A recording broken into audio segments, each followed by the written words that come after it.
الحمد لله وكفى وسلام على عباده الذين اصطفى الذي أرسل رسوله بالهدى ودين الحق ليظهره على الدين كله وكفى بالله شهيدا. أما بعد فأعوذ بالله من الشيطان الرجيم. بسم الله الرحمن الرحيم. يا أيها الذين آمنوا لا تتخذوا آباءكم وإخوانكم أولياء إن استحبوا الكفر على الإيمان ومن يتولهم منكم فأولئك هم الظالمون. قل إن كان آباؤكم وأبناؤكم وإخوانكم وأزواجكم وعشيرتكم وأموال اقترفتموها وتجارة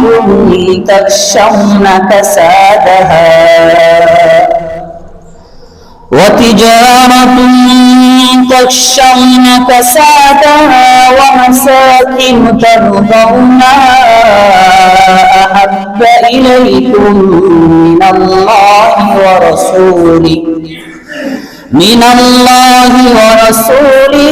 وجهاد فتربصوا حتى يأتي الله بأمره والله لا يهدي القوم الفاسقين.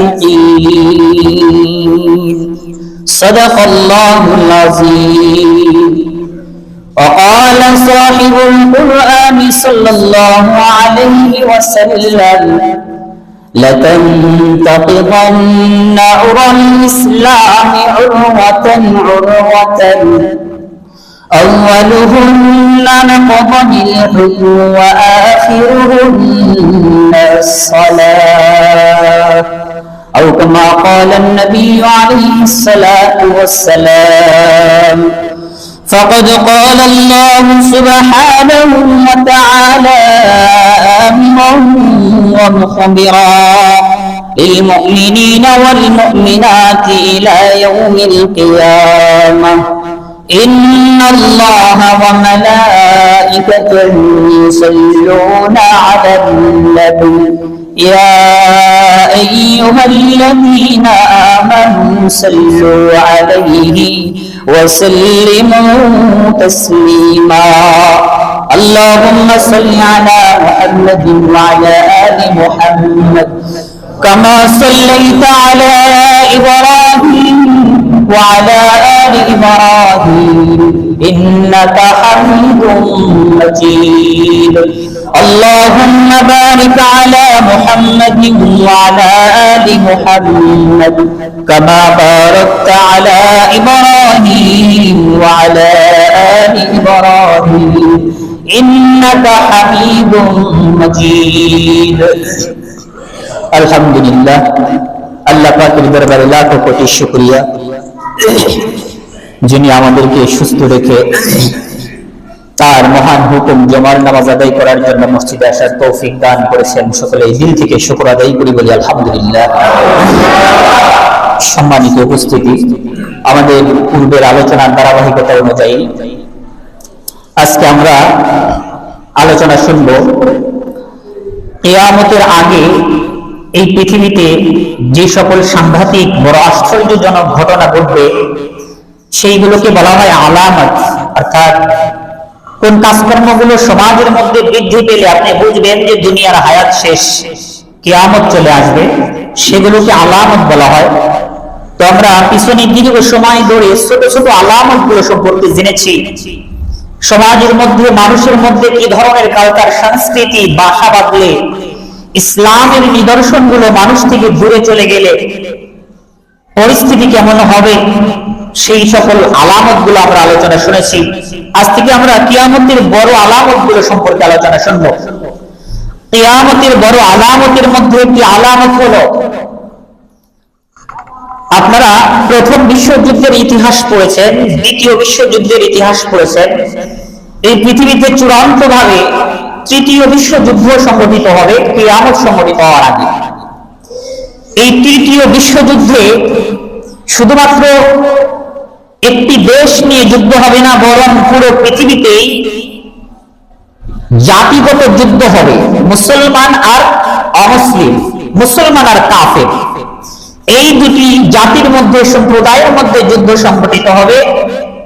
পৃথিবীর শুরু থেকে নিয়ে আজ পর্যন্ত যত মানুষ সংঘাতে নিহত হয়েছে অথবা শহীদ হয়েছে, তার চেয়ে আরো কয়েক গুণ বেশি মারা যাবে এই তৃতীয় মহাযুদ্ধে। এই তৃতীয় মহাযুদ্ধে মুসলমানদের নেতৃত্ব দিবেন মুসলমানদের নেতা আমাদের নবী সাল্লাল্লাহু আলাইহি ওয়াসাল্লাম, যার ব্যাপারে ভবিষ্যৎবাণী করে গেছেন। তার নাম আমরা সকলেই জানি, যাকে বলা হয় ইমাম মাহদী। বারাকাল্লাহু ফি হায়াতি। ইমাম মাহদী এসে এই চূড়ান্ত যুদ্ধে মুসলমানদের নেতৃত্ব দিবেন। আর এই পুরো পৃথিবীর মধ্যে মুসলমান আর কাফেরদের মধ্যে যুদ্ধের ক্ষেত্রে মুসলমানদের হেডকোয়ার্টার হবে সিরিয়া। যে সিরিয়া মুসলমানদের দখলে এসেছে, মুসলমানেরা দখল করে নিয়েছে, মুসলমানদের সম্পদে পরিণত হয়েছে। এই সিরিয়া, দামেস্ক, এটা হবে মুসলমানদের হেডকোয়ার্টার। ওই তৃতীয় বিশ্বযুদ্ধে অন্তর্বর্তীকালীন হেডকোয়ার্টার হবে আমাদের এই উপমহাদেশ, যাকে বলা হয় হিন্দুস্তান, ভারত, পাকিস্তান, বাংলাদেশ। ওই তৃতীয় বিশ্বযুদ্ধ হওয়ার আগে পুরো পৃথিবীর মধ্যে যে প্রেক্ষাপট শুরু হবে, যুদ্ধের একটা প্রেক্ষাপট তৈরি হবে। কেন যুদ্ধ লাগবে? মুসলমানদের বৈশিষ্ট্যগত ভাবে আরেকজনকে উস্কানি দেওয়া বা আরেকজনকে কষ্ট দেওয়ার মতো বৈশিষ্ট্য মুসলমানদের মধ্যে নেই, থাকতে পারে না। এই যুদ্ধ আগে মুসলমানরা বাঁধাবে না, বরং কাফেররাই উস্কানি দিবে যুদ্ধ লাগানোর জন্য। যেন যুদ্ধটা লাগে, যেন তারা গায়ে এসে পড়বে, মুসলমানেরা যেন তাদের সাথে যুদ্ধ করে। এই যুদ্ধের কারণ তারাই আগে সংগঠিত করবে। যখন চূড়ান্তভাবে যুদ্ধ শুরু হবে, তখন ইমাম মাহদী এসে মুসলমানদের নেতৃত্ব দিবে। ইমাম মাহদী আসার 7 বছর পরে কাফেরদের বড় নেতা, যারা তাকে নেতা মনে করে, যাকে আমরা দাজ্জাল মনে করি, শয়তান, মুসলমানদের দুশমন, ওই দাজ্জাল এসে কাফেরদের নেতৃত্ব দিবে। ওই দাজ্জাল আসার পরে যখন পুরো পৃথিবীতে তারা ব্রিফিং করবে, মুসলমানদেরকে হত্যা করবে, এর 2 বছর পর ঈসা আলাইহিস সালাতু ওয়াস সালাম আসবেন। তিনি নবী হয়ে আসবেন না, বরং তিনি আমাদের নবী সাল্লাল্লাহু আলাইহি ওয়াসাল্লামের উম্মত হিসেবে আসবেন। সুবহানাল্লাহ। দাজ্জাল আসার 2 বছর পরে ঈসা আলাইহিস সালাম এসে দাজ্জালকে হত্যা করবেন। এরপরেই পুরো পৃথিবীর মধ্যে ইনসাফ কায়েম হবে। এরপরে ধীরে ধীরে মুসলমানেরা নিঃশেষ হতে থাকবে, কাফেরদের দ্বারা পুরো পৃথিবী ছেয়ে যাবে। এরপর আল্লাহ পুরো পৃথিবীটাকে টিকিয়ে রাখার প্রয়োজন অনুভব করবেন না, তখন সারা পৃথিবী আল্লাহ ধ্বংস করে দেবেন। তো আজকে আমাদের যেটা আলোচনা, তো ইমাম মাহদী কবে আসবে, তারিখ কি হবে, আমি কিভাবে জানবো? ইমাম মাহদী আসার তারিখ কি, কত সালে তিনি দুনিয়াতে আগমন করবেন, নিজেকে প্রকাশ করবেন, এটা আমরা কিভাবে বুঝবো? ইমাম মাহদী আসার আগে পৃথিবীর পথ পরিবর্তন হবে। এর মধ্যে প্রথম যে আলামত, আমি আপনি কিভাবে বুঝবো যে অচিরেই যুদ্ধ লাগবে আর আমাদের নেতা ইমাম মাহদী আসবে? তো আমাদের নেতা ইমাম মাহদী আসবে এই চিন্তা করে যদি আমি ঘরে বসে থাকি, আর আনন্দের ভেতর তুলে যদি আমি ভাবি আমাদের নেতা তো আসবে, আমরা বিজয়ী হব, শুধু এই চিন্তা করে যদি আমি ইসলামের বিধিবিধানগুলো পুরোপুরি না মানি, যে আমি যাই করি না কেন, আমি নামাজ না পড়লে তো আমি মুসলমান, ঘরে শুয়ে থাকলেও আমি মুসলমান, কারণ আমার নাম আব্দুর রহমান, আব্দুর রহিম, এই চিন্তা ফিকির করলে কিন্তু আপনি ইমাম মাহদীর দলের অন্তর্ভুক্ত হতে পারবেন না। কারণ এই চূড়ান্ত অবস্থায় ইমাম মাহদির অন্তর্ভুক্ত এই সিরা ফাটা ইমান দিয়ে কিন্তু চলবে না।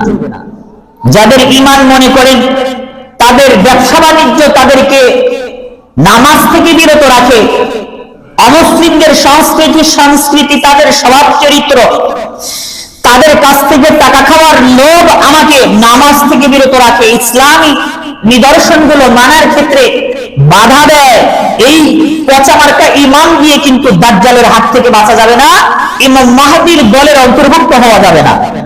ইমাম মাহদির দলের অন্তর্ভুক্ত তারাই হবে যারা খাঁটি ইমানদার, যারা বুলেটের সামনেও নিজেকে মুসলমান দাবি করে, যারা শত ব্যস্ততায় শত শীতের সময়ও আল্লাহর কুদরতি পায়ে সেজদা দেওয়ার জন্য ঠান্ডা পানি দিয়ে ওযু করে, যারা হাজারো হুমকি দুমকির মোকাবেলা করে ইসলামের একটি বিধানও তারা উপেক্ষা করে না, ওই সকল পাক্কা ইমানদারেরাই ইমাম মাহদির দলের অন্তর্ভুক্ত হবে। ওই ঈমান আর আমল আমি আপনি ভিতরে রাখতে পারছি কিনা, যদি রাখতে পারি তাইলে আপনি একটু একটু ভাবতে পারেন হয়তো আল্লাহ আমাকে আপনাকে ইমাম মাহদির দলের অন্তর্ভুক্ত করতে পারেন। ইমাম মাহদি আসার আগে মুসলমানদের মধ্যে অধঃপতন শুরু হবে, মুসলমানেরা তাদের সতীয় থেকে দূরে চলে যাবে, তাদের ধর্ম কর্ম তাদের ভালো লাগবে না।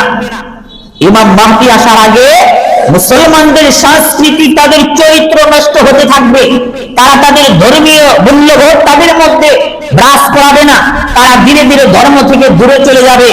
আজকাল আমরা যদি পৃথিবীর যে কোনো রাষ্ট্রের মুসলমানদের বৈশিষ্ট্যের দিকে যদি তাকাই, বংশগত মুসলমান, একজন মুরব্বী মুসলমান 70 বছর 90 বছর হয়ে গেছে, এখনো ওই মুসলমান সূরা ফাতিহা শুদ্ধ করে পড়তে পারে না।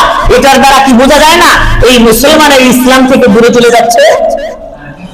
এই শ্রেণীর মুসলমানের সংখ্যা আমাদের সমাজে বেশি, যারা ইসলামকে নিজের সুবিধার জন্য ব্যবহার করে, যখন ত্যাগের কথা আসে তখন এই ইসলামকে তারা গ্রহণ করতে পারে না, তখন দুনিয়াদারি লাভের যেই ব্যবসাগুলো আছে সেইগুলো এই সকল ডিজিটাল মার্কা সুশীল মার্কা মুসলমানেরা গ্রহণ করে। আল্লাহ রাসূল হাদিসের মধ্যে বলেছেন, শুআবুল ঈমান কিতাবের 572 নম্বর হাদিস, قال رسول الله صلى الله عليه وسلم لتنتقضن عرى الإسلام عروة عروة। আল্লাহর নবী বলেন, এই পৃথিবীর মধ্যে মুসলমানদের কাছ থেকে যখন ইসলামের এক একটি করা, এক একটি বিধান, এক একটি আদেশ যখন দূরে চলে যাবে, মুসলমানেরা তাদের ধর্মকর্ম ছাড়তে থাকবে, তারা নামাজ কালাম ছেড়ে দিবে, ইসলামের নিয়ম কানুন থেকে দূরে চলে যাবে। রাসূল বলেন, এইভাবে মুসলমানেরা তাদের ইবাদত বন্দেগী ধীরে ধীরে ছেড়ে দিবে। আল্লাহর নবী বলেছেন, আউয়ালুহুন্না নাকদানিল হুকম, এই পৃথিবীর মধ্যে সর্বপ্রথম ইসলামের যেই ঝান্ডা, ইসলামের যেই কড়া, ইসলামের যেই নিয়ম কানুন ভেঙে যাবে, সেটা হলো মুসলমানদের মধ্যে ন্যায় পরায়ণতা থাকবে না। সে মুসলমান একজন টুপিওয়ালা দাড়িওয়ালা হয়েও জুলুমকারী যে তার উপরে সাহায্য করবে আর মাজলুমকে ঠকাবে টাকা পাওয়ার জন্য। হচ্ছে কিনা এরকম? ইনসাফ ন্যায় পরায়ণতা মুসলমানদের থেকে দূরে চলে যাচ্ছে। খেলাফত, সমাজের মধ্যে একজন নেতা সে যে ইনসাফ করবে, দুইজনের মধ্যে বিচার করতেছে জালেম মাজলুমের উপর, সেখানে যে আল্লাহর একটা বিধান রয়েছে, জালেমের উপর কোনো ছাড় নয়, মাজলুমের উপর কোনো জুলুম নয়, এই নিয়ম নীতি আজকাল মুসলমানেরা ছেড়ে দিচ্ছে কিনা? দেখা যায় একজন টুপিওয়ালা দাড়িওয়ালা সেও যদি সরকারে যায়, প্রশাসনের কোনো আসনে যদি বসে, কয়েকদিন পরেই দেখা যায় সেও টাকা খেয়ে বিচার ঘুরিয়ে দেয়। আছে কিনা? আছে। এরপরে রাসূল বলেন, সর্বপ্রথম মুসলমানদের থেকে ন্যায় পরায়ণতা, ইনসাফ, শুদ্ধ বিচার, ইনসাফ বিচার চলে যাবে। ওয়া আখিরুহুন্না আস-সালাহ, সর্বশেষ মুসলমানদের থেকে যেই বিধান উঠে যাবে সেটা হলো মুসলমানেরা ধীরে ধীরে নামাজকে ছেড়ে দিবে। আজকাল হচ্ছে নামাজ, এটা আমরা কিছুই মনে করতেছি না। সমাজের মধ্যে আমরা কত মুসলমান, আমরা দাবি করি 95% 90% মুসলমান, কিন্তু মুসল্লিদের সংখ্যা কত?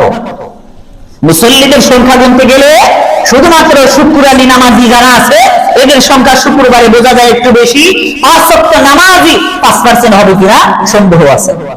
তো আল্লাহ রাসূল বলেছেন, সর্বশেষ কিয়ামতের আগে মুসলমানদের থেকে নামাজ ছুটে যাবে, মুসলমানেরা নামাজ পড়বে না। তো আজকাল আমরা দেখি নামাজটাও আমরা ছেড়ে দিয়েছি। যখন এই বৈশিষ্ট্য ইসলামের এই নিদর্শন আমরা বাদ দিতেছি, তখনই আমাদের বুঝতে আর বাকি নাই অচিরে ইমাম মাহদী আসবে, চূড়ান্ত যুদ্ধ হবে, আমার আপনার ঈমানের পরীক্ষা হবে। এই পরীক্ষায় আমি যদি টিকতে পারি তো জান্নাতি, যদি আমার ঈমানের দুর্বলতার কারণে বেড়ে যায় চিরকাল জাহান্নামে যেতে হবে আমাদেরকে। আজকাল আমাদের ঈমানের অবস্থা কি? আমরা আজকে দুনিয়ার অবস্থাকে আমাদের ঈমানের উপর প্রাধান্য দিয়ে দিচ্ছি, দুনিয়ার লাভ লৌসনকে আমি আমার নামাজের উপর প্রাধান্য দিয়ে দিচ্ছি। আমার দোকানদারি, ব্যবসা বাণিজ্য, আমার চাকরি বাকরি, আমার স্ট্যাটাস, সমাজের মধ্যে আমার নেতৃত্বের স্থান, আমার সম্মান, এটাকে আমি উপরে রাখছি। আর ইসলামের যে নিয়ম কানুন আমার মধ্যে রাখা দরকার, ইসলামের যে বিধান, আল্লাহ এবং রাসূলের যে আদেশ, সেগুলোকে উপেক্ষা করে আমি আমার দুনিয়া নিয়ে চলছি তো চলছি, কোন ধরনের খবর নাই। কোরআনের আয়াতে আল্লাহ কি বলছেন? সূরা তাওবার দুটি আয়াত আপনাদের সামনে তেলাওয়াত করেছি, 24 নম্বর 25 নম্বর আয়াত। এই আয়াতের মধ্যে আল্লাহ বলেন, আমরা যে বৈশিষ্ট্য, আমরা যে চরিত্র বহন করি বর্তমানে মুসলমানেরা, এই চরিত্র দিয়ে কশ্চিনকালে ইমাম মাহদীর দলে তো থাকা দুর্বিপাক। ইমাম মাহদীর দলে থাকার জন্য মুসলমানদের যে বৈশিষ্ট্য দরকার, তার ন্যূনতম বৈশিষ্ট্য আমরা এখনো পর্যন্ত অর্জন করতে পারি নাই। আল্লাহ বলেন, ইয়া আইয়ুহাল্লাযীনা আমানু লা তাত্তাখিযু আবাআকুম ওয়া ইখওয়ানাকুম আউলিয়া আইন ইসতাহাব্বুল কুফরা আলাল ঈমান। আল্লাহ সারা দুনিয়ার মুসলমানদেরকে ডাক দিয়ে বলে, এ দুনিয়ার ঈমানদারেরা শোনো, তোমার পরিবারের একজন তোমার বন্ধু, তোমার বাবা অথবা তোমার মা, তোমার সন্তান, তোমার কাছের বন্ধু, সে নামাজ কালাম পড়ে না, সে ঈমানকে, ঈমানের উপর কুফরিকে প্রাধান্য দেয়, তার কাছে ঈমান কিছুই না, বরং সমাজের লাভ লোসন তার কাছে বড় জিনিস। এইরকম মানুষের সাথে কখনোই তোমরা বন্ধুত্ব করিও না। আল্লাহ বলতেছেন, তোমার বাপ হোক, সে যদি ইসলাম থেকে দূরে চলে যায়, তবুও তার সাথে তুমি বন্ধুত্ব করতে পারবা না, তার সাথে কোনো ধরনের সম্পর্ক তুমি রাখতে পারবা না। সে তোমার বাপ হইলেও, সে তোমার ভাই হইলেও, সে তোমার ভাই, তোমার সন্তান, তোমার স্ত্রী হইলেও, যদি সে ইসলামের নিয়মগুলো তার কাছে ভালো না লাগে, সে যদি নামাজ না পড়ে, তার কাছে যদি আল্লাহ এবং রাসূলের নিয়মগুলো ভালো না লাগে, সাবধান মুসলমান, তার ধারে কাছে তুমি যাইবা না। এরপর আল্লাহ বলেন, ওয়া মান ইয়াতাওয়াল্লাহুম মিনকুম ফাউলাইকা হুমুজ যালিমুন। তোমার আপন ভাই সে আল্লাহকে অস্বীকার করে, আল্লাহর বিধানগুলোকে উপেক্ষা করে, আল্লাহর নিয়ম কানুন ভঙ্গ করে, তোমার তো উচিত ছিল তার সাথে সম্পর্ক নষ্ট করে দেওয়া, সম্পর্ক ছিন্ন করা। কিন্তু তোমার ভাই শয়তান হওয়া সত্ত্বেও তার কাছ থেকে 2 টাকা লাভের জন্য তাকে তুমি ভাই মনে করলা, তার কাছাকাছি গেলে তাকে তুমি পাম দিলা। একজন শয়তান, এটা তো ভাইয়ের ক্ষেত্রে গেল। আমাদের সমাজের মধ্যে অনেক নেতা আছে না, যারা আল্লাহ এবং রাসূলের বিরুদ্ধাচরণ করে, অনেক নাস্তিক, অনেক আল্লাহর দুশমন আছে না, আমরা শুধু তাদের দলে ভর্তি হয়েছি 2 টাকা পাওয়ার জন্য। আমি তাকে ভোট দিয়েছি কেন? যেন ভোটের সময় 2-3 হাজার টাকা পাই। আমি আমার নেতাকে কেন নেতা মানি, কেন তাকে ফুলের মতো চরিত্র তাকে বানিয়ে দেই? কারণ তার পিছনে থাকলে 2-1 টাকা আমার লাভ আছে। একজন আল্লাহর দুশমন, আমি তাকে সাপোর্ট দিচ্ছি, আমি তাকে ভোট দিচ্ছি শুধুমাত্র সুবিধা পাওয়ার জন্য, ঠিক কিনা? আল্লাহ বলতেছেন, সাবধান, তোমার সুবিধার জন্য আল্লাহর কোন দুশমনের সাথে বন্ধুত্ব করিও না, তার ধারে কাছেও চাপবা না। এরপর আল্লাহ বলেন, قل إن كان آباؤكم وأبناؤكم وإخوانكم وأزواجكم وعشيرتكم। হে নবী, আপনি মুসলমানদেরকে বলে দেন, যদি তারা, তাদের বাবা, তাদের ভাই, তাদের সন্তান, তাদের স্ত্রী এবং তাদের বন্ধু বান্ধব, তাদের পাড়া প্রতিবেশী, তাদের সমাজের লোকজন। এরপর আল্লাহ বলেন, ওয়া আমওয়ালুন ইকতারাফতুমুহা, মুসলমানদের যে সম্পদগুলো তারা বানাইছে, বাড়ি গাড়ি, 10 তলা 20 তলা বিল্ডিং, যে সম্পদগুলো সে অর্জন করেছে, আর তাদের যে বাণিজ্যগুলো আছে, ব্যবসা বাণিজ্যগুলো আছে, দোকানদারি আছে। এরপর আল্লাহ বলেন, তাদের যেই বাড়ি গাড়ি, তারা যেই বাসভবন বানাইছে, আহাব্বা ইলাইকুম মিনাল্লাহি ওয়া রাসূলি, তাদের বাবা, তাদের সন্তান, তাদের স্ত্রী পুত্র, তাদের বন্ধু বান্ধব, তাদের সম্পদ, তাদের ঘরবাড়ি, তাদের সব কিছু দুনিয়ার এইগুলো যদি আল্লাহ এবং রাসূল থেকে তারা প্রিয় মনে করে, তাদের কাছে যদি এটাই বড় মনে হয়, ওয়া জিহাদিন ফি সাবিলি ফাতারাব্বাসু হাত্তা ইয়াতিয়াল্লাহু বিআমরি, আর আল্লাহর রাস্তায় জিহাদ করা এটাও যদি তাদের কাছে আল্লাহ এবং রাসূল এবং ব্যবসা বাণিজ্য থেকে যদি ছোট হয়, জিহাদের চাইতে যদি তাদের ব্যবসা বাণিজ্য সম্পর্ক যদি বড় করে, তাহলে তাদেরকে বলে দেন ফাতারাব্বাসু হাত্তা ইয়াতিয়াল্লাহু বিআমরি, অচিরেই আল্লাহর পক্ষ থেকে তাদের উপর আযাব আসবে, গজব আসবে, কাফেররা তাদের উপর চেপে বসবে, কাফেররা তাদেরকে গুলি করবে, তাদের দেশের মানুষের উপর জুলুম করবে, মুসলমানদেরকে শান্তিতে থাকতে দেবে না। আল্লাহ কি বললেন ভালো করে বোঝেন, যে মুসলমানেরা যদি তাদের বাপ ভাই, তাদের সম্পদ, তাদের স্ট্যাটাস এগুলো যদি আল্লাহ এবং রাসূলের আদেশ থেকে যদি বড় মনে করে, আর আল্লাহর রাস্তায় জিহাদ করা এটা যদি তাদের কাছে নিম্ন মনে হয়, তাদের নেতৃত্ব, তাদের সমাজের মেম্বার চেয়ারম্যান গিরি এটা যদি আল্লাহর আদেশের চাইতে বড় তারা মনে করে, প্রিয় তারা মনে করে, তাদেরকে বলে দেন তাদের উপর আমি গজব নাজিল করব। গজব কেমনে নাজিল করব? অমুসলিমদেরকে তাদের মাথার উপর চাপায় দিব, দিনে রাতে অমুসলিম কাফেররা তাদেরকে কুবাবে। আজকাল হচ্ছে কিনা? আজকাল আল্লাহ বলছেন তোমরা যদি আমার দিন থেকে দূরে চলে যাও, তাহলে তোমাদের উপর আমি কাফেরদেরকে চাপায় দেব, যারা তোমাদের সন্তানদেরকে হত্যা করবে, যারা তোমাদের স্ত্রীদেরকে ধর্ষণ করবে, যারা তোমাদের উপর জুলুম করবে। আজকাল পৃথিবীর বিভিন্ন রাষ্ট্রে দেখি মুসলমানেরা নির্যাতিত। আজকাল আমরা দেখি আমাদের সমাজের সাধারণত একজন নেতা, সেও মুসলমানদের দুশমন। সেই এলাকার মধ্যে যদি মসজিদের কোনো আয়োজন হয়, এলাকার মধ্যে যদি কোনো তাফসীর মাহফিল হয়, সেক্ষেত্রেও মুসলমানরা বাধাপ্রাপ্ত হয় কিনা? হচ্ছে। এটার কারণ আমি আপনি মুসলমানিত্ব ভিতরে ধারণ করতে পারতেছি না, আমি মুসলমানিত্ব থেকে অনেক দূরে চলে গেছি। আর আল্লাহর আদেশ অনুযায়ী যখন তুমি দুনিয়াদারকে পছন্দ করবা, যখন তুমি ব্যবসা বাণিজ্যে তোমার সামাজিক স্ট্যাটাসকে তুমি আপন মনে করবা, আল্লাহর আদেশ থেকে অথবা আল্লাহর রাস্তায় জিহাদ করা থেকে আল্লাহ বললেন ফাতারাব্বাসু হাত্তা ইয়াতিয়াল্লাহু বিআমরি, অচিরেই তোমাদের উপর আল্লাহর গজব আসবে, অপেক্ষা করো। তোমাদের উপর কি বলে অভাব আসবে, তোমাদের খাদ্যের অভাব আসবে, দেশের মধ্যে দুর্ভিক্ষ আসবে, তোমরা ঋণের চাপায় পড়বা, তোমরা কোনোদিনও শান্তি পাইবা না যদি আল্লাহ এবং রাসূলের আদেশ থেকে তোমরা দূরে চলে যাও। আল্লাহ বললেন আল্লাহু লা ইয়াহদিল কওমাল ফাসিকিন, যারা ফাসিক আল্লাহ এদেরকে সোজা পথ দেখান না। ফাসিকটাকে বলা হয় যারা কবিরা গুনাহ করে, এনাদেরকে ফাসিক বলা হয়। আজকাল আমরা মুসলমানেরা কবিরা গুনাহকে কিছুই মনে করি না। কবিরা গুনাহ কারে বলে? টিভির সিনেমায় আপনি বেহায়া নির্লজ্জ বেপর্দা মহিলার দিকে তাকাইতেছেন, কবিরা গুনাহ। মিথ্যে কথা বলতেছেন, কবিরা গুনাহ। ব্যবসা বাণিজ্যের ক্ষেত্রে ভেজাল দিচ্ছেন, কবিরা গুনাহ। নয় ছয় করে টাকা কামাচ্ছেন, কবিরা গুনাহ। মায়ের সাথে বেয়াদবি করছেন, কবিরা গুনাহ। নামাজ ছেড়ে দিচ্ছেন, মারাত্মক গুনাহ। ইসলামের বিধান জাকাত ছেড়ে দিচ্ছেন, রোজা রাখতেছেন না, মারাত্মক ধরনের কবিরা গুনাহ। আপনি রাস্তা দিয়ে যাচ্ছেন, আরেকজনকে গালি দিচ্ছেন, কবিরা গুনাহ। ওয়াদা ভঙ্গ করতেছেন, কবিরা গুনাহ। এই সকল গুনাহ আজকাল তো আমরা কিছুই মনে করি না। আমার আপনার মধ্যে এই গুনাহগুলো হচ্ছে কিনা? হচ্ছে না মানে কি? এইগুলো থেকে বিরত থাকতে পারে কয় পার্সেন্ট? খোঁজ দিয়ে দেখেন। দাড়িওয়ালা টুপিওয়ালা নামাজ পড়ে এরপরে সুদের উপর টাকা লাগাও, এরকম মুসলিম নাই? দাড়িওয়ালা টুপিওয়ালা নামাজি এই বিচারা রাত শেষে ঘরে যখন যায় তখন টিভির সিনেমায় তার সিরিয়াল আর গান বাজনা, নাচ গান না দেখলে তার ঘুম ধরে না। দাড়িওয়ালা নামাজ কালাম করে হাজী সাহেব হজ করে আসছে, এরকম মানুষও মদ খায়, আছে না নাই? এরকম মানুষও মিথ্যা কথা বলে, মানুষের উপর জুলুম করে, এই সকল মুসলমানের আমাদের সমাজে আছে না নাই? আছে। যখন আমাদের চরিত্রের এই অবস্থা, তখন পুরো পৃথিবীর কাফেররা মুসলমানদের উপর চেপে বসবে, মুসলমানদের উপর জুলুম করবে। আজকাল আমরা ভাবি আরে মুসলমানদের এত অনেক, তারা অনেক, তাদের সংখ্যা অনেক, তাদের সবকিছুই আছে, এরপরে মুসলমানরা কোথাও তাদের কর্তৃত্ব নাই। মুসলিম প্রধান প্রত্যেক দেশেই যে সকল রাষ্ট্রপ্রধানরা আছে সবাই কিন্তু ওই কাফেরদের পুতুল। আপনি দেখেন পাকিস্তান বলবেন, পাকিস্তানে অনেক মুসলমান, পাকিস্তানের প্রেসিডেন্ট সেও আমেরিকার বোতল। বাংলাদেশ বলবেন, বাংলাদেশে যদি আপনি সরকার হতে যান, ইসলামের দুশ্মন না হলে, ইসলামের বিরুদ্ধে কথা না বললে আপনাকে মনোনয়ন দিবে না।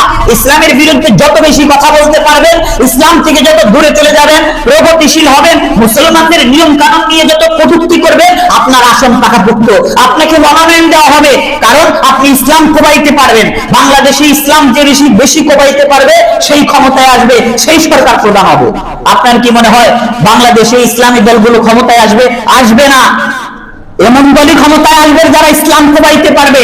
শুধু বাংলাদেশ নয়, মুসলমানদের দেশগুলোতে দেখেন, যেই দেশের রাষ্ট্রপ্রধানই আসুক, আগে ওই আমেরিকার পুতুল হতে হবে, না হিন্দুত্ববাদী ভারতের পুতুল হতে হবে, ইসরায়েলের পুতুল হতে হবে। ওই দেশের মধ্যে ইসরায়েলের গোয়েন্দারা থাকবে, অমুসলিমদের দোসররা থাকবে, তারা মুসলমানদেরকে প্রভাবে। আপনি যত বেশি ইসলামের ক্ষেত্রে মরান হবেন, নামাজ কালাম পড়বেন না, মুখে ফটর ফটর মোল্লা তন্ত্র বলবেন, মোল্লাদেরকে জঙ্গি বলবেন, আর ইসলাম যত প্রবাহিত পারবে, আপনার এমপি হওয়া পাকাপোক্ত হয়ে গেছে। আপনি এখন মনোনয়ন পাবেন, আপনি নেতা হবেন। আর নামাজি হয়ে চেয়ারম্যানে দাঁড়াবেন, আমাদের নামকে অস্থির মুনাফিক মুসলমানের আপনাকে ভোট দিবে না। আপনি যদি নামাজি হয়ে ইসলাম কায়েম করবেন এই ঘোষণা দিয়ে যদি ভোটে দাঁড়ান, এ মনে আছে যে দেখা যায় একটা ভোটে দাঁড়ান। আর যদি মনে করেন ওই ডিজিটাল মার্কা ভালোই পারে সবকিছু করতে, এই ধরনের মানুষেরাই ভোটে জিতে যায়, তো আমাদের উপরে জুলুম আসবে না তো কাদের উপর জুলুম আসবে? আজকাল আমাদের মনের মধ্যে কোনো শান্তি নাই, সর্বত্রই অশান্তি, টাকা পয়সার অভাব নাই, এরপরে ট্যাবলেট না খাইলে ঘুম করে না। আজকাল কি আমাদের মুসলমানদের মধ্যে শান্তি আছে? নাই। কেন? মুসলমানেরা তাদের নিজেদের ধর্ম থেকে দূরে চলে যাচ্ছে, মুসলমানেরা ধর্মীয় বিধিবিধান থেকে দূরে চলে যাচ্ছে, নামাজ কালাম তাদের ভালো লাগে না। আজকাল আমাদের মা বোনদের পর্দা ভালো লাগে না, নরম হয়ে চলতেই ভালো লাগে, স্বাধীনতার স্বকীয়তা অনুভব করে তারা রাস্তায় নামে প্যান্ট শার্ট পরে খোলামেলা হয়ে ঘুরে বেড়ায়, যে আমার দেব, যাকে ইচ্ছা তাকে দেবো। এই চিন্তা ভাবনা নিয়ে আজকাল আমাদের মেয়েরা বড় হচ্ছে, এই চিন্তা ভাবনা থিওরি লেখাপড়া তাদের মাথার মধ্যে ঢুকে যাচ্ছে।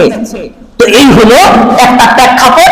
ইমাম মাহদী আসার আগে মুসলমানেরা তাদের ধর্মকর্ম ছেড়ে দিবে, মুসলমানেরা আল্লাহর আইন কানুন থেকে দূরে চলে যাবে, আর এই কারণে আল্লাহ তাআলা তাদের উপর গজব হিসেবে অমুসলিমদেরকে চাপিয়ে দিবে। তাদের সম্পদ অনেক হবে। মুসলমান পৃথিবীর মধ্যে 200 কোটি কেন 500 কোটি হইলেও মুসলমানদের যদি এই চরিত্র থাকে, তবুও মুসলমানেরা কোথাও নেতৃত্ব স্থান পাবে না, কোথাও তারা মাতবাড়ি করতে পারবে না। হ্যাঁ, তারা যদি মাতবাড়ি চায়, এই পৃথিবী যদি শাসন করতে চায়, আল্লাহ কুরআনে কারীমের মধ্যে বলে দিয়েছে, তুমি যদি নেতা হতে চাও তাহলে আগে আল্লাহর বিধান মেনে নাও, তোমাকে নেতা বানানোর দায়িত্ব আল্লাহ। আফগানিস্তানের দিকে তাকায় দেখেন, সবকিছু পালায়ে দিছে, তারা আল্লাহর বিধানকে মাথায় তুলে নিছে, তারা সর্বত্রই আল্লাহর বিধান কায়েম করার পিছনে লেগে গেছে, তাদেরকে নেতা বানায় দিছে। শুধু আমেরিকা না, এই পৃথিবীর মধ্যে যত সুপার পাওয়ার আছে, চীন বলেন, রাশিয়া বলেন, সোভিয়েত ইউনিয়ন আর ইউরোপ, কোন রাষ্ট্রই তাদের কাছে আর চাপতে পারে না। সবাই এখন তালিবানদের ভয়ে কাঁপে। কেন? তারা আগে আল্লাহর বিধানকে মাথায় নিছে। এরপর আল্লাহ তো বলেই দিয়েছে, যখন তুমি নামাজ পরিপূর্ণরূপে পড়বা, যখন তুমি ইসলামের বিধিবিধান নিজের মধ্যে ধারণ করবা, তোমাকে আর কারো কাছে ভোট চাইতে হবে না। তুমি আল্লাহর উপর তাওয়াক্কুল করে দাঁড়ায় গেলে, তোমাকে নেতা আল্লাহ বানায় দিবে। তো আমাদের সফলতার জন্য, সমাজের মধ্যে আমাদের মুখ উজ্জ্বল করার জন্য, এই পৃথিবীর মধ্যে আমাদের কর্তৃত্ব ফিরে পাওয়ার জন্য, একটা সময় ছিল মুসলমানেরা সুপার পাওয়ার ছিল, এই সুপার পাওয়ার ফিরে পাওয়ার জন্য এই শক্তি আমাদের যদি অর্জন করতে হয়, তবে সবার আগে আমাদের মাথায় আল্লাহর কোরআন থাকবে, আমাদের মাথার উপর আল্লাহ এবং রাসূলের আদেশ থাকবে। আল্লাহ এবং রাসূলের আদেশের উপর পৃথিবীর কোন শক্তিকে আমরা পাত্তা দেব না। যদি করতে পারি, তাহলে আমরা পৃথিবীর মধ্যে আবার সফল হব, আবার আমরা নেতা হব। তো যেটা বলতেছিলাম, ইমাম মাহদী আসার আগে পৃথিবীর মুসলমানেরা তাদের ধর্মকর্ম ছেড়ে দিবে, যার কারণে অমুসলিমরা আমাদের মাথার উপর চেপে বসবে। এরপর ইমাম মাহদী আসবে, পৃথিবীর মধ্যে এই কোটি কোটি মুসলমানদের মধ্যে গুটি কয়েকজন মুসলমান পাকাপোক্ত ঈমানওয়ালা মুসলমানেরা ইমাম মাহদীর দলের অন্তর্ভুক্ত হবে। তখন এই অল্প মুসলমানেরাই ইমাম মাহদী কাফেরদের বিরুদ্ধে যুদ্ধ করে আবার মুসলমানদের শাসন ফিরে আসবে, মুসলমানদের যুগ ফিরে আসবে। তবে এই চূড়ান্ত যুদ্ধে আমি আপনি আনন্দ নিয়ে বসে থাকলে হবে না, আমার আপনার ঈমান কিন্তু যথেষ্ট হবে না। ওই সময় ইমাম মাহদীর দলের অন্তর্ভুক্ত হওয়ার জন্য কি করতে হবে? আমাকে প্রত্যেকেই নিজেদের ঈমানের ব্যাপারে খেয়াল রাখেন। আমি কতটুকু ঈমান আমার আছে, আমি কতটুকু ইসলামের বিধিবিধানগুলো মানতে পারি, অবশ্যই প্রত্যেকের ভেবে দেখা উচিত। নইলে এই পচা ঈমান দিয়ে ইমাম মাহাদির কাছে তো দেওয়া দূর কি বাত, মরার পরে জান্নাতের ঘিরানো আমাদের কাছে আসবে। আল্লাহ আমাদেরকে বোঝার তৌফিক দান করুন। এরপরে এই পৃথিবীর মধ্যে ইমাম মাহদী আসার আগে আরেকটা প্রেক্ষাপট তৈরি হবে, যেটা গত আলোচনায় মোটামুটি আপনারা বুঝতে পারছেন। এই পৃথিবীর মধ্যে ভালো মানুষের কদর থাকবে না, খারাপ মানুষই নেতা হবে, খারাপ মানুষই সমাজের মধ্যে চরিত্রবান হিসেবে মিডিয়ার মাধ্যমে, যোগাযোগের মাধ্যমে খারাপ মানুষগুলো ভালো হবে, আর যেগুলো প্রকৃতপক্ষে ভালো এদেরকে সমাজের মানুষ খারাপ মনে করবে। আজকাল হচ্ছে, বিশেষ করে এই পৃথিবীতে যারা আলেম আছে, ইসলামের রক্ষার জন্য যারা এই পৃথিবীর মধ্যে পাহাড় স্বরূপ, এদেরকে মুসলমানেরা অপমান করবে, মুসলমানেরাই এদেরকে ক্রিটিসাইজ করবে, মুসলমানেরাই এই আলেমদেরকে অবরুদ্ধ করবে, মুসলমানেরাই নিজেদের ধর্মের এই আলেমদেরকে ইসলামী স্কলার দিকে পাত্তা দিবে না। আজকাল হচ্ছে, দেখেন আমরা মুসলমানেরা আমরা নিজেরাই আলেমদেরকে গালি দিচ্ছি, আলেমদের বিপক্ষে দাঁড়িয়ে যাচ্ছি। আমরা দেখতে পাই গত বছরগুলোতে অতীতে আমরা দেখেছি কোন আলেমকে, হাজারো আলেমকে মিথ্যা মামলা দিয়ে জেলখানায় বলা হয়েছে, গ্রেফতার করা হয়েছে, কোন মামলা নাই, বিচার হচ্ছে। এর ভিতরেই যখন তাকে আদালতে তোলা হয়, তখন মাজায় তাদের, গলায় তাদের, হাতে পায়ে গরুর রশি দিয়ে বেঁধে পরে আদালতে তোলা হয়। এখনো কিন্তু অপরাধ প্রমাণিত হয় নাই। আর সাধারণ মুসলমানেরা ভাবে আরে সে কত বড় অপরাধ করছে, তারে কেন গরুর রশি দিয়ে বাঁধছে, অথচ পরিশেষে দেখা যায় 5 বছর 10 বছর জেল খাটার পরে এই আলেমের বিরুদ্ধে যে সকল মিথ্যা মামলা ছিল, একটা মামলাও প্রমাণিত হয় নাই। আমরা তো দেখেছি 10 বছর জেলখানায় থাকার পর প্রমাণিত হয়েছে বিচারা নিরপরাধ। কয়েকদিন আগে দিনের একটা পত্রিকায় দেখলাম একজন মহিলা 25 বছর জেল খাটার পরে প্রমাণিত হয়েছে বিচারা নির্দোষ। এই হলো আমাদের অবস্থা। আলেমদের দেখেন এখনো হাজার হাজার আলেমরা জেলে মিথ্যা মামলা দিয়ে তাদেরকে অপমান করা হচ্ছে, জাতির কাছে তাদেরকে কলঙ্কিত করা হচ্ছে। আর যখন আমরা টিভিতে দেখতে পাই, এখনো দেখছি, আজকে হয়তো অনেকেই দেখছি, রাষ্ট্রের হাজার হাজার কোটি টাকা লুটপাট করে চুরি করে বাহিরে পাঠিয়ে দিয়েছে। এই যে আমাদের দেশের বড় একটা চর, কি বলে, প্রায় 50,000 কোটি টাকা ব্যাংকেই ঋণ, তার হাজার হাজার কোটি টাকা চুরি করেছে, দেশকে লুটপাট করে শেষ করে দিয়েছে, তাকে গ্রেফতার করা হয়েছে, দুলাভাই মনে করে তাকে জেলখানায় নেওয়া হচ্ছে। দুই পাশে রশি দিয়ে বাঁধা তো দূর কি, তার হাতও ধরা হচ্ছে না, দুই পাশে দুইজন শুধু পুলিশ আছে, আর বিচার হাসতে হাসতে মনে হয় শ্বশুর বাড়ি যেতে যাচ্ছে। এত বড় অপরাধী, এরপরে যখন এদেরকে গ্রেফতার করে, এদেরকে দুলাভাইয়ের আদর আপ্যায়ন দেওয়া হয়, এদেরকে মনে হয় নিজের বাপ, এই জন্য তাদেরকে বাড়িতে আপ্যায়ন দেওয়া হচ্ছে। আর আলেমদেরকে নিরপরাধ তাদেরকে মিথ্যা মামলা দিয়ে গ্রেফতার করলেও তাদের হাতে পায়ে রশি, হেলমেট থাকে, গরুর রশি দিয়ে তাদেরকে বেঁধে নেওয়া হয়। এই হলো আমাদের অবস্থা। আল্লাহর নবী 1400 বছর পূর্বেই বলে দিয়েছেন, যখন মুসলমানদের মধ্যে এই পরিস্থিতি হবে, তখন ও আব্দুল করিম, আব্দুর রহিম, তুমি অপেক্ষায় থাকো, তোমার গলায় গরুর রশি পড়বে, তোমার গলায় ছাগলের রশি আসবে। তুমি আলেমদের এই দুরবস্থা দেখে কখনো কখনো তুমি আলেমদের বিপক্ষে চলে যাও। আল্লামা মামুনুল হক সাহেব যখন জেলে গেছিল, মিথ্যা মামলা তাকে দেওয়া হয়েছিল। আমাদের এই এলাকার অনেক সুশীল সমাজের মুসলমানেরাও মামুনুল হক সাহেবকে গালি দিতে আমার সামনে বলেছে, আরে মামুনুল হক সাহেব অন্যায় না করলে কি তারে এমনি এমনি জেলে দেয়, তারে কি এমনি এমনি জেলে দেয়? কত সুন্দর যুক্তি। কিন্তু মুসলমান, তুমি হইলা মগামাতা মুসলমান, তুমি হইলা কাকমুল্লা মুসলমান, তোমার অন্তরের মধ্যে এতটুকু এলেক নাই যে কাফেররা মুসলমানদেরকে কেন কষ্ট দেয়, আলেমদেরকে সমাজের মধ্যে কেন কলঙ্কিত করে, আলেমদেরকে নিরপরাধ হিসেবে তাদেরকে জেলখানায় বলা হচ্ছে, তাদেরকে অপমান করা হচ্ছে। মুসলমানদেরকে আলেমদেরকে ছোট করার জন্য, সাধারণ মানুষ থেকে আলেমদেরকে বিচ্ছিন্ন করার জন্য, যখন সাধারণ মানুষ থেকে আলেমদেরকে বিচ্ছিন্ন করবে, তখন আর সাধারণ মানুষদেরকে বলা হবে না, তখন আর সাধারণ মানুষকে বলবে না এই তুই আল্লাহকে গালি দিয়ে। সাধারণ মুসলমান ওই নামাজও পড়বে, আল্লাহকে গালিও দিবে, তাদেরকে গাইড দেওয়ার মতো কেউ থাকবে না। সাধারণ মানুষ থেকে আলেমদেরকে বিচ্ছিন্ন করা হচ্ছে, আলেমদেরকে কলঙ্কিত করা হচ্ছে, তাদেরকে কালারিং করা হচ্ছে। যে সাধারণ মুসলমানেরা দেখো তোমাদের আলেমরা কিন্তু ভালো না, সাধারণ মুসলমান যখন ভাববে আরে হুজুররা ভালো না, হুজুর কাছে যায় লাভ কি, আর হুজুরদের কাছ থেকে যখন আপনি দূরে চলে যাবেন, শয়তান আপনাকে খালি নাড়াবে, শয়তান আপনাকে নাড়াবে, এমন ভাবে নাড়াবে আপনি মনে করেন আপনি পাক্কা হাজী সাহেব, অথচ দিনে 70 বার করে শিরক করতেছেন, টের পাবেন না। হচ্ছে কিনা?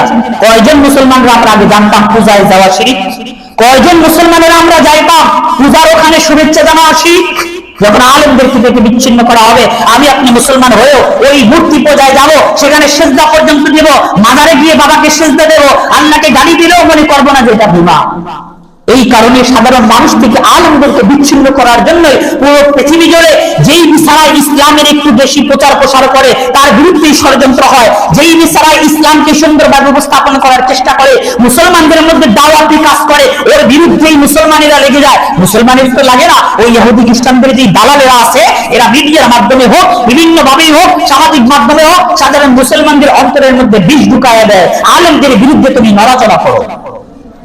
আল্লাহ রাসূল কি বলেছেন দেখেন, হাদিসের মধ্যে আসছে, قال رسول الله صلى الله عليه وسلم لتأتين على العلماء زمان يقتلون فيه كما يقتل اللصوص।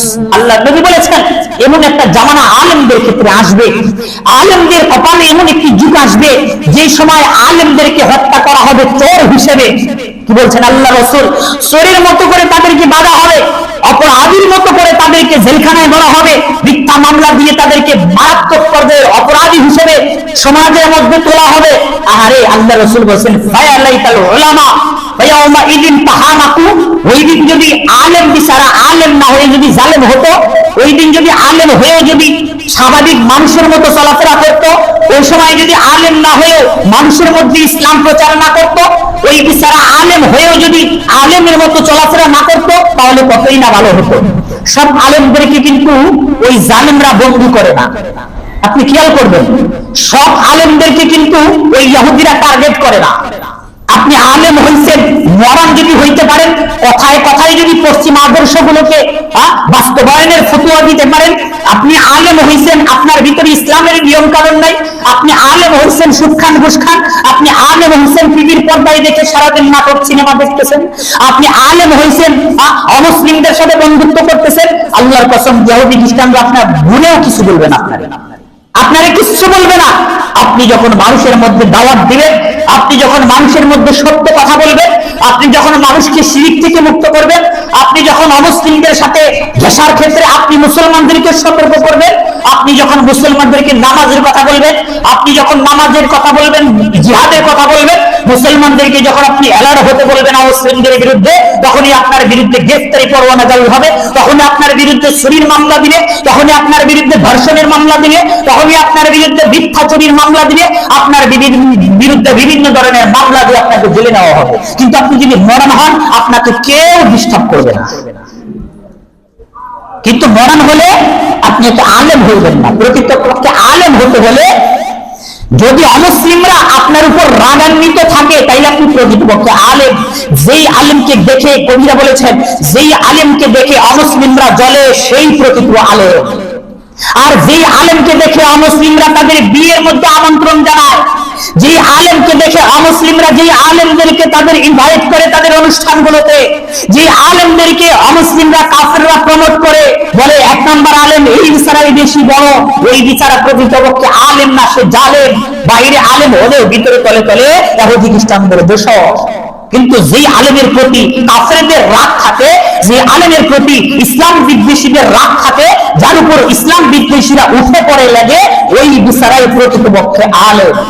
আল্লাহ নবী বলেছেন, যখন আলেমদেরকে সামাজিকভাবে অপদস্থ করা হবে, আলেমদেরকে মিথ্যা মামলা দিয়ে সমাজের মধ্যে মিডিয়ার মাধ্যমে মুসলমানদেরকে সামনে কালারিং করা হবে, তখনই অপেক্ষা করো, অচিরেই ইমাম মাহদী আসবে। আর ইমাম মাহদী যখন আসবে, তুমি যখন বুঝতে পারলা পৃথিবীর এই প্রেক্ষাপট, পৃথিবীর এই অবস্থায় ইমাম মাহদী আসবে, তখন তোমার কি করা উচিত? সব ধরনের জঞ্জাল ঘুরে ফিরে দুনিয়ার এই লোভ লালসা, এই পৃথিবীর মধ্যে নেতৃত্বের যে ক্ষমতার যে লোভ, শাসনের যে লোভ, ক্ষমতা, নেতা হওয়া, সমাজের মধ্যে নিজেকে একটু নেতা ভাবার যে লোভ, এগুলোকে ছুঁড়ে ফেলে দিয়ে নিজের মধ্যে ঈমান ধারণ করো, ঈমান ধারণ করো, ইসলামের বিধানগুলো মানার চেষ্টা করো। তাহলেই তুমি ইমাম মাহদীর সৈনিক হয়ে, ইমাম মাহদীর সাথে যুদ্ধে যুক্ত হয়ে, তুমি জিহাদে গিয়ে ইমাম মাহদীর সাথে কাফেরদের বিরুদ্ধে যুদ্ধ করে তুমি যদি শহীদ হতে পারো, তাহলে বদরের যুদ্ধে যারা শহীদ হয়েছে তাদের মতো সমান মর্যাদা পেয়ে তুমি জান্নাতি হতে পারবা। আর আমি আপনি যদি ঈমানকে খাঁটি করতে না পারি, আমি আপনি যদি ইসলামের নিয়ম কানুন ধারণ করতে না পারি, শুধুমাত্র